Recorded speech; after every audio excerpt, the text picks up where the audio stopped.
नमस्कार दोस्तों, मैं मनोज कुमार। आप सभी को हमारे चैनल में फिर से एक बार स्वागत है। तो चलिए दोस्तों, आज हम जानते हैं 3 फेज इंडक्शन मोटर का कनेक्शन कैसे करते हैं। 3 phase induction square gauge motor का कनेक्शन हम टर्मिनेशन में कैसे करेंगे। नॉर्मली 3 फेज मोटर है तो 3 फेज मोटर है तो उसमें हम कितना सप्लाई चार्ज करेंगे, 415 वोल्ट एसी सप्लाई चार्ज करेंगे और उसका टर्मिनेशन कुछ इस तरह से रहता है। मैं 2 टर्मिनेशन आपको बता के दिखाऊंगा दोस्तों।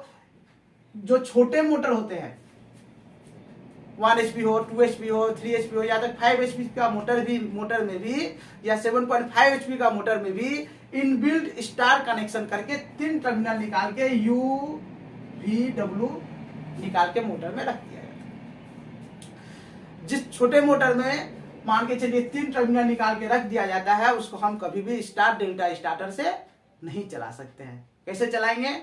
Direct online starter, okay, doll starter, या नहीं तो जहां पर ये छोटे मोटर के साथ स्टार्टिंग टॉर्क का जो लोडिंग मशीनरी पार्ट्स लगा हुआ है। छोटा मोटर है, लोड कम है, लेकिन स्टार्टिंग टॉर्क हाई है।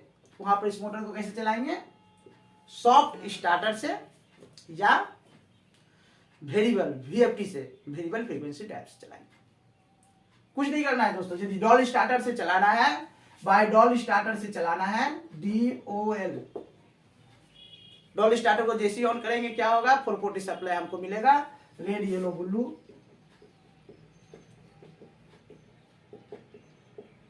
3 फेज सप्लाई इस टर्मिनेशन में जोड़ देना है, मोटर स्टार्ट हो जाएगा।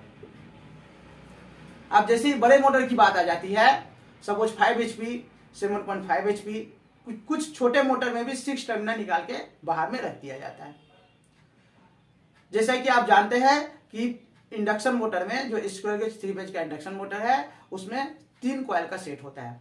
तो 3 कॉइल का सेट होगा तो बेसिकली 2 लूप यदि निकलेगा स्टार्टिंग फिनिशिंग करके, तो 6 टर्मिनल बाहर में आकर हमको मिलेगा टर्मिनेशन में। तो जो 6 टर्मिनल निकाल के बाहर में टर्मिनेशन में रखा हुआ रहता है, ये सपोज मेरा मोटर का टर्मिनल है। मोटर का टर्मिनल है, और 6 टर्मिनल किस तरह से रहता है आप ध्यान से देखिए। ये 6 टर्मिनल में पहले बना लेता हूं।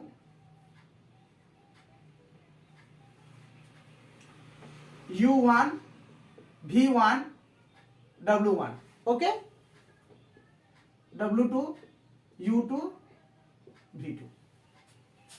मोटर में कुछ इस तरह से टर्मिनल, कुछ इस तरह से नहीं, इसी तरह से टर्मिनल का वायर लाकर जो हमारा 6 सिरा है, 6 टर्मिनेशन है, यहां पर कनेक्ट रहता है।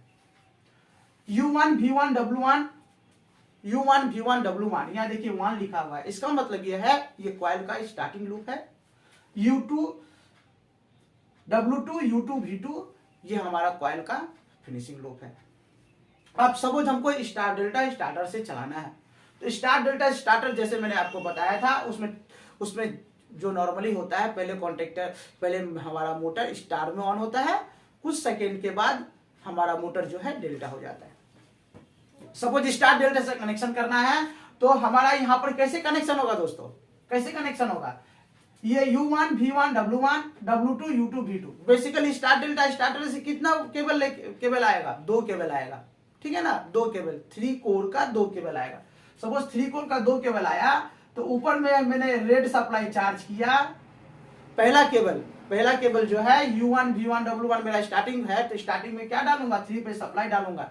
तो ये जो आया मेन कॉन्टेक्टर से आया, रेड येलो ब्लू।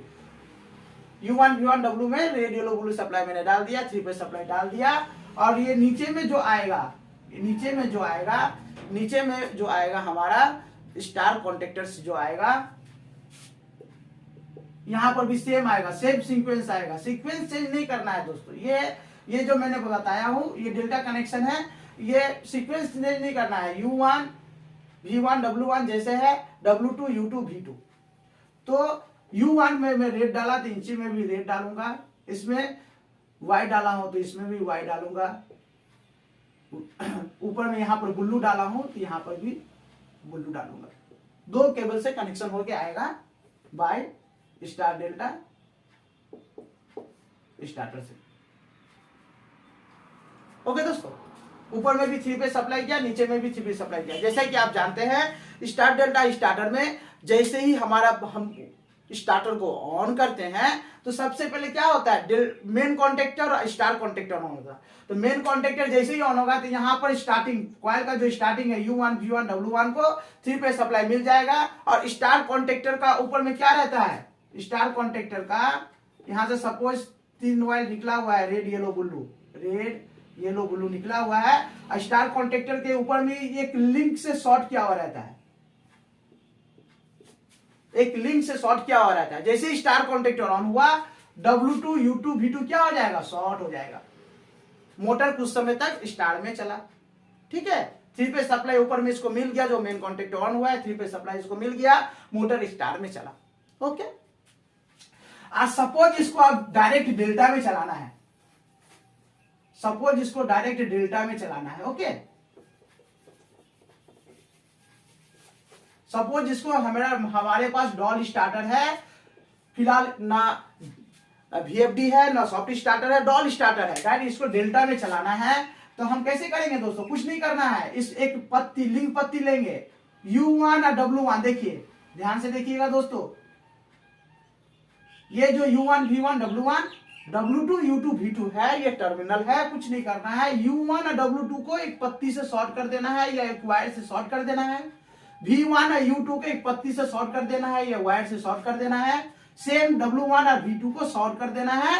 और 3 फेज सप्लाई 415 3 पोल AC सप्लाई चार्ज कर देना है। मोटर हमारा डायरेक्ट डेल्टा में स्टार्ट हो जाएगा।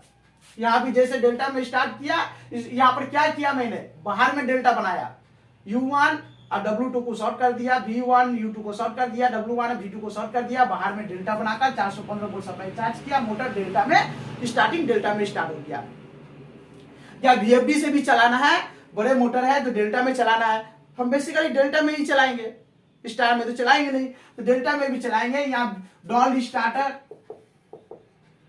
सॉफ्ट स्टार्टर एंड VFD, तीनों कंडीशन में, तीनों स्टार्टर से मोटर को जब चलाना है तो डेल्टा में शॉर्ट करके हम डायरेक्ट चलाएंगे, ठीक है। प्रॉब्लम, सबसे ज्यादा प्रॉब्लम होता है कुछ बंदे जिसको नॉलेज नहीं है अच्छा से, वो कहाँ गलती करता है, कहाँ मिस्टेक करता है, स्टार डेल्टा स्टार्टर में ही मिस्टेक करता है। ये सीक्वेंस जो मैंने अभी थोड़ा देर पहले बताया, सीक्वेंस को इंटरचेंज कर देता है। जैसे हम स्टार में चलाते हैं, पहले जैसे स्टार में चला, स्टार में कोई दिक्कत नहीं है, नीचे का सीक्वेंस यदि चेंज भी, क्योंकि नीचे का फिनिशिंग लूप तो ऑलरेडी शॉर्ट है, स्टार में ठीक चला।